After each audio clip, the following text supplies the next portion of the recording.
நிமிஷா பிரியாவினுடைய மரண தண்டனை அப்படிங்கிறது ஏமன் நாட்டில் தள்ளி வைக்கப்பட்டிருக்கு அப்படிங்கிறது நாடறிந்த செய்தி. இதுக்கு காரணமான நபர் யார் அப்படின்னா கேரளாவை சேர்ந்த ஒரு சன்னி முஸ்லீம். அவருக்கு வயது 94. அவருடைய பெயர் அபுபக்கர் முஸ்லியார். யார் அந்த முஸ்லியார்? அவர் செய்திருக்கக்கூடிய சமூக தொண்டுகளை வரிசைப்படுத்தினா ஒட்டுமொத்த இஸ்லாமியர்களை பற்றிய பார்வையும் இந்தியா முழுவதுமே மாறுபடும். அந்த அளவிற்கு அவர் செய்திருக்கக்கூடிய சமூக தொண்டுகளுடைய பட்டியல்ங்கிறது நீண்டுகிட்டே போகுது. அவரை பற்றி படிக்கும்போது ரொம்ப ஆச்சரியமான விஷயங்களும் நமக்கு கிடைச்சிருக்கு. அதைத்தான் அந்த வீடியோவில் பார்க்க போகிறோம். நிமிஷா பிரியா அப்படிங்கிற நபர் ஏடனில் அங்கே எவ்வளவு பிரச்சனைகளை சந்திச்சிருக்காங்க. அந்த தலால் அப்படிங்கிற அந்த நபர் கொலை செய்ததற்கான காரணம் என்ன, எப்படியெல்லாம் கொலை செஞ்சாங்க, ஏமனில் இருக்கக்கூடிய சட்ட விதிகள் என்ன, இந்தியர்கள் ஆப்ரேஷன் ரக்காத் அப்படிங்கிற பேரில் எப்படி மீட்டெடுத்து கொண்டு வந்தாங்க, அதில் ஏற்பட்டு இருக்கக்கூடிய சிக்கல் என்ன. இப்போ நிமிஷா பிரியா அங்கே விடுதலை செய்யப்பட்டாங்க அப்படின்னா ஹவுதிகளை ஒட்டுமொத்தமாக இந்திய அரசு ஏற்றுக்கொண்டதாக அர்த்தமா? இப்படி ஏகப்பட்ட கேள்விகளுக்குள்ள தான் இந்த வீடியோ பயணப்பட போகுது. வாங்க பார்க்கலாம் உறவுகளே. இது பிரசாத் சிக்னேச்சர். உங்களுக்காகவே நம்ம jobtaxi.online one way drop one way fare, ஒரு வழி பயணம் ஒரு வழி கட்டணம் மட்டுமே. எங்களுடைய சேவைகள் தமிழ்நாடு, கேரளா, கர்நாடகா, ஆந்திரா, தெலுங்கானா, புனே, கோவா மற்றும் பாண்டிச்சேரி. Anywhere any time.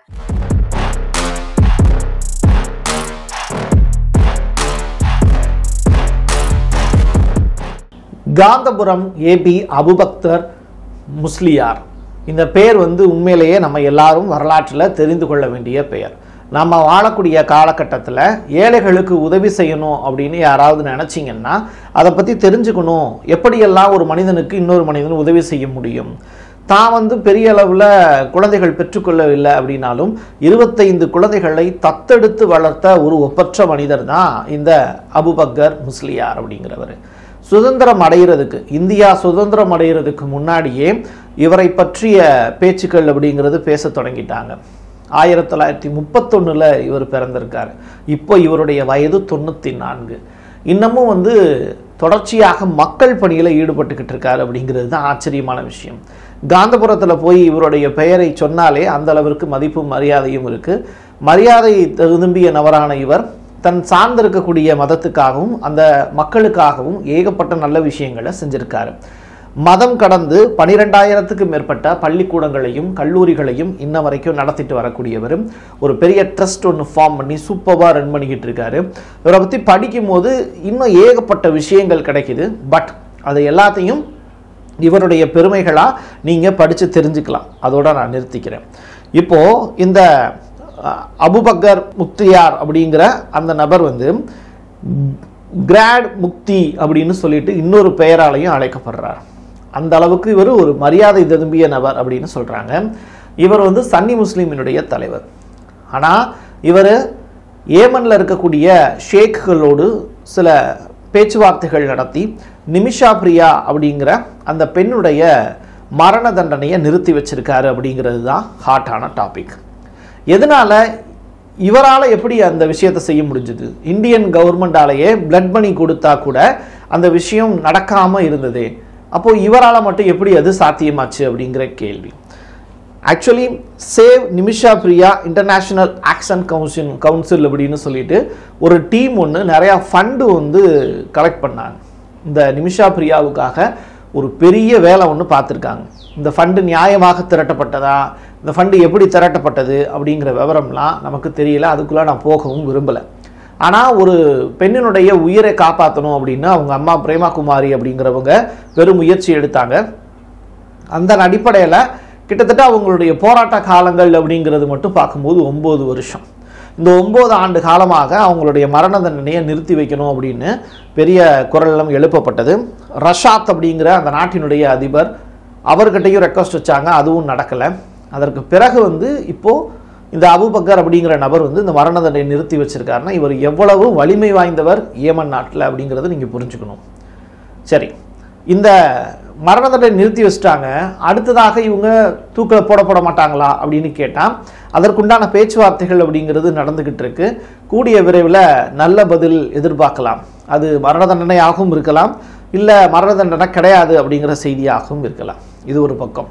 சரி, இந்த பொண்ணை ஏன் வந்து மரண தண்டனை விதிக்கிற அளவுக்கு இந்த பொண்ணு அப்படி என்ன தப்பு பண்ணாங்க அப்படிங்கிற கொஸ்டின் மார்க். 2008 டோமி தாமஸ் அப்படிங்கிற நபரோட இந்த நிமிஷா பிரியா அப்படிங்கிற நபருக்கு திருமணம் நடக்குது.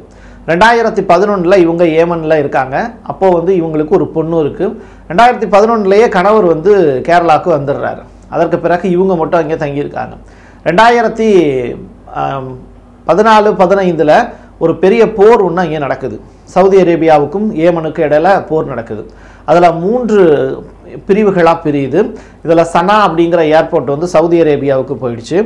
ஏடன் அப்படிங்கிற துறைமுகம் வந்து இப்போது யார்கிட்ட இருக்குது அப்படின்னா ஹவுதிகளுடைய கட்டுப்பாட்டில் இருக்குது.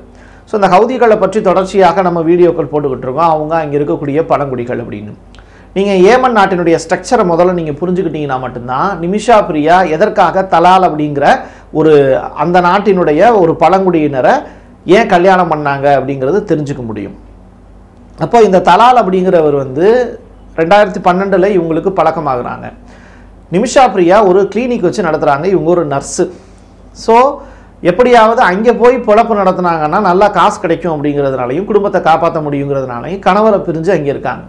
ஆனால் அங்கே இருக்கக்கூடிய ஏமனுடைய ஸ்ட்ரக்சர் என்ன அப்படின்னா, சட்டத்திட்டங்கள் என்னென்னா, ஒவ்வொரு சோதனை சாவடிகள் இருக்கும். அந்த சோதனை சாவடிகளை நீங்கள் கிராஸ் பண்ணி போகணும் அப்படின்னாலே ஒரு ஆண் துணை வேணும். அந்த ஒரு ஆண் துணை இருந்தால் மட்டும்தான் ஒரு பெண்ணால் இன்னொரு இடத்துக்கு அங்கே போக விடுவாங்க, இல்லாட்டி போக விட மாட்டாங்க. அது நீங்கள் பஸ்ஸு மற்ற இடங்களில் நீங்கள் போகணும்னாலும் இதே ரூல்ஸ் அண்ட் ரெகுலேஷன். நீங்கள் வாழணும், ஒரு பெண்ணாக வாழணும் அப்படின்னாலே ஏதாவது ஒரு ஆணுடைய துணையோடு தான் நீங்கள் வாழ முடியும். அவங்க தான் உங்களுக்கு இன்சார்ஜ். ஸோ அப்படிப்பட்ட ஒரு இன்சார்ஜாக வெல்விஷராக இந்த தலால் அப்படிங்கிற நபரை தேர்ந்தெடுக்கிறாங்க. கல்யாணம் பண்ணிக்கிட்டாங்க அப்படிங்கிற மாதிரியான ஒரு தகவல் இருக்குது. 3 ஆண்டுகள் இவங்க சேர்ந்து வாழ்ந்திருக்காங்க அப்படிங்கிறது ஒரு ரிப்போர்ட்டாக ஃபைல் ஆயிருக்கு. கடைசியாக 2015 சவுதி அரேபியாவில் ஒரு பெரிய வார் வந்து ஏமனுக்கும் சவுதி அரேபியாவுக்கும் இடையில நடக்குது. இந்த வார் டயத்தில் நிறையா பேர் வந்து சிகிச்சைக்காக வர்றாங்க. நல்லா வியாபாரம் நடக்குது.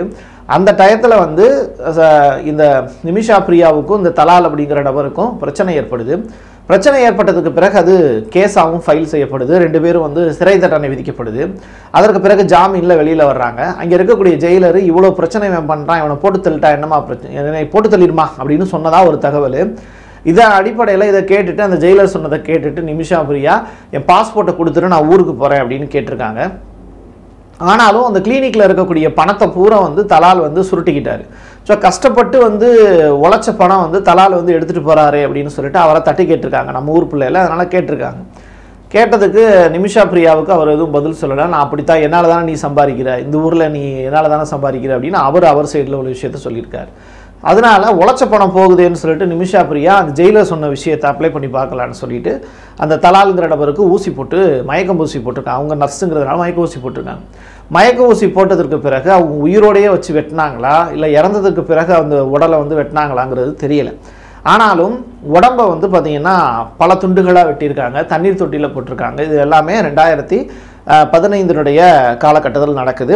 2017 வந்து ஜூலை மாதம் 16ஆம் தேதி வந்து இவங்களுக்கு மரண தண்டனை அப்படிங்கிறது விதிக்கப்படுது. அது தீர்ப்பு வழங்கப்பட்டது வந்து கிட்டத்தட்ட இப்போ 6 வருஷத்துக்கு மேலே ஆயிடுச்சு. ஆனாலும் இன்னும் வந்து அது அப்படி தள்ளி போய் இப்போ தான் வந்து அவங்களுக்கான மரண தண்டனை நிறைவேற்றணும் அப்படின்னு இப்போ பிளான் வச்சுருக்காங்க. பட் இந்த அதை நிப்பாட்டணும் அப்படின்னு ரொம்ப காலமாக சொல்லிக்கிட்டு இருக்காங்க. பிரேமா குமாரிங்கிற அம்மா வந்து அவங்களுடைய பிளட் மணி அப்படின்னு சொல்லிட்டு அந்த சொந்தக்காரவங்க அவங்களுக்கு அந்த நாட்டில் ஒரு விதிமுறை இருக்குது. எந்த குடும்பம் வந்து பாதிக்கப்பட்டதோ அந்த குடும்பத்துக்கு இழப்பீடு பணம் ஒன்று கொடுத்துட்டோம்னா அவங்கள ரிலீஸ் பண்ணிடுவாங்க. ஸோ அந்த மாதிரியான ஒரு ஸ்ட்ரக்சர் இருக்குது. ஸோ நிமிஷா பிரியாவுக்காக சேவ் நிமிஷா பிரியான்னு சொல்லிட்டு ஒரு ட்ரஸ்ட்டு வந்து என்ன பண்ணாங்கன்னா இந்த பிளட் மணியை வந்து வேர்ல்டு ஃபுல்லாக வந்து திரட்ட ஆரம்பித்தாங்க. இதில் வந்து பல கோடி ரூபாய் வந்து இதில் புழங்கிருக்கு அப்படின்னு சொல்கிறாங்க. ஸோ இந்த தலாலுடைய தம்பி அவர்கிட்ட வந்து இந்த பணத்தை வந்து கொடுத்துடலாம் அப்படின்னு சொல்லிட்டு முயற்சி பண்ணாங்க. பட் அவங்க வாங்கலை. இந்தியன் கவர்மெண்ட் கொடுத்ததை. இந்தியன் கவர்மெண்ட் ஏன் அப்படின்னா ஹவுதிகளோடு டைரெக்டாக வந்து அவங்க வந்து டெரர் அப்படிங்கிற மாதிரியான விஷயத்த அமெரிக்கா சொன்னதுனால ஹவுதிகளோட இந்தியன் கவர்மெண்டால் பேச்சுவார்த்தையில் ஈடுபட முடியல. ஸோ இப்படிப்பட்ட சூழ்நிலையில் ஈரானுடைய பேக்ரவுண்டில் வேலை பார்க்கக்கூடிய அந்த ஷியா பிரிவு முஸ்லீம்கள் அங்கே இருக்காங்க.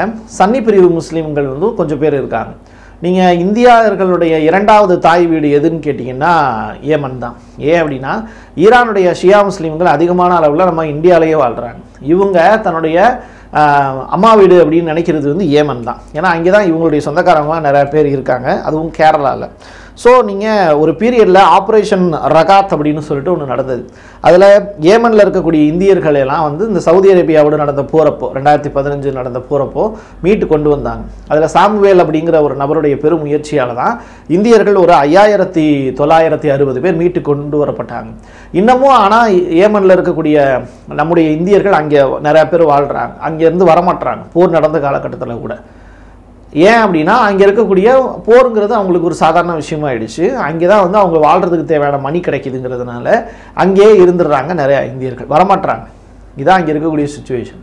ஸோ இப்போ இது வந்து ஏமனுடைய ஸ்ட்ரக்சர். இதை நீங்கள் புரிஞ்சுக்கிட்டீங்க அப்படின்னா நிமிஷா பிரியா ஏன் இங்கேருந்து கஷ்டப்பட்டு அங்கே போய் சம்பாதிக்கிறதுக்கு அங்கே போனாங்க அப்படிங்கிறது நீங்கள் தெரிஞ்சுக்க முடியும். அங்கே இருக்கக்கூடிய பெண்கள்லாம் அந்த சட்டத்திட்டங்களுக்கு கட்டுப்படுவாங்க. பட் இந்தியாவில் இருந்து அவங்க போனதுனால அவங்க ஒரு ஆண் வந்து தன்னை ஏமாத்துறது அவங்களால தாங்கிக்க முடியல அப்படிங்கிறதுனால கொலை செஞ்சதாக சொல்கிறாங்க. ஸோ இது எல்லாமே அவங்க அப்ரூவலாக மாறிட்டாங்க. ஆமாம், நான் தான் கொலை செஞ்சேன். பட் ஒரு கொலையாளிக்கு எதுக்காக இவ்வளவு தூரம் வந்து சப்போர்ட் அப்படிங்கிற கொஸ்டின் வந்து எல்லா பக்கமும் இருக்குது. ஆனால் இந்த அபுபக்கர் அப்படிங்கிற அந்த முஸ்லியார் அவர்கள் மனிதநேயத்தின் அடிப்படையில் ஒரு கொலைக்கு இன்னொரு கொலை தீர்வாகாது அப்படிங்கிற அடிப்படையில் இந்திய ஜனநாயகத்தை மதித்து இந்திய அரசும் இதை கண்டிப்பாக கேட்டிருப்பாங்க. அந்த அடிப்படையில் வந்து அவர் சொல்லி இப்போது அங்கே இருக்கக்கூடிய ஷேக்குகள் வந்து பேச்சுவார்த்தையில் ஈடுபட்டுக்கிட்டு இருக்காங்க. கூடிய விரைவில் நல்ல செய்தி வரும். ஆனால் இந்த நல்ல செய்தி அப்படிங்கிறது அது மரண தண்டனையா இல்லை மரண தண்டனை நிறுத்தி வைப்பா அப்படிங்கிறது தெரியல. கூடிய விரைவில் அதற்குண்டான அறிவிப்புகள் வந்துடும். நீங்கள் சொல்லுங்கள், நிமிஷா பிரியா செய்தது சரியா தவறா? ஒரு கொலையாளியை வந்து விடுதலை செய்யணும் அப்படின்னு இந்தியன் கவர்மெண்ட்டும் மற்றவர்களும் முயற்சி எடுத்துக்கிட்டு இருக்காங்க. இது ஆரோக்கியமானதா? எல்லாத்தையும் தாண்டி வந்து அவங்க தப்பு பண்ணிட்டு என்னை மன்னிச்சிடுங்க அப்படின்னு அந்த குடும்பத்திட்ட வந்து கதறி கண்ணீர் விட்டு அழுதாங்க அப்படின்னா அந்த பாவம் போயிடுமா? இல்லை அவங்களுக்கு தண்டனை தான் கிடைக்கணும் அப்படின்னு நீங்கள் நினைக்கிறீங்களா? நீங்கள் என்ன நினைக்கிறீங்க அப்படிங்கிறது இந்த கேஸ் தொடர்பான விவரங்களை பதிவு செய்யுங்க. ஏமனுடைய ஸ்ட்ரக்சர் என்ன அப்படிங்கிறத நான் சொல்லியிருக்கேன். ஸோ ஏமனில் இருக்கக்கூடிய அந்த சட்டத்திட்டங்கள், நம்ம ஊரில் இருக்கக்கூடிய ஃப்ரீடம், இதை பற்றி நீங்கள் என்ன நினைக்கிறீங்க அப்படிங்கிறதையும் கமெண்ட் பாக்ஸில் பதிவு செய்யுங்க. என் கையெழுத்து என் மக்களுக்கான உறவுகளே, மீண்டும் ஒரு பதிவில் சந்திக்கலாம். நன்றி, வணக்கம். நீங்கள் ஒரு ஜேர்னலிஸ்டா இல்லை நியூஸ் ரீடரா வரணும்னு ஆசைப்படுறீங்களா? அப்படின்னா இது உங்களுக்கான பெரிய வாய்ப்பு. ஒரு பெரிய இலக்கோட அதற்கான முதல் படிக்கட்டு தான் இந்த பயிற்சி பட்டறை. தியரிட்டிக்கல் அண்ட் பிராக்டிக்கல் கிளாஸினுடைய முடிவில் சர்டிஃபிகேட்டும் கொடுக்கப்படும். தொடர்புக்கு 94493594 என் நம்பருக்கு காண்டாக்ட் பண்ணுங்க.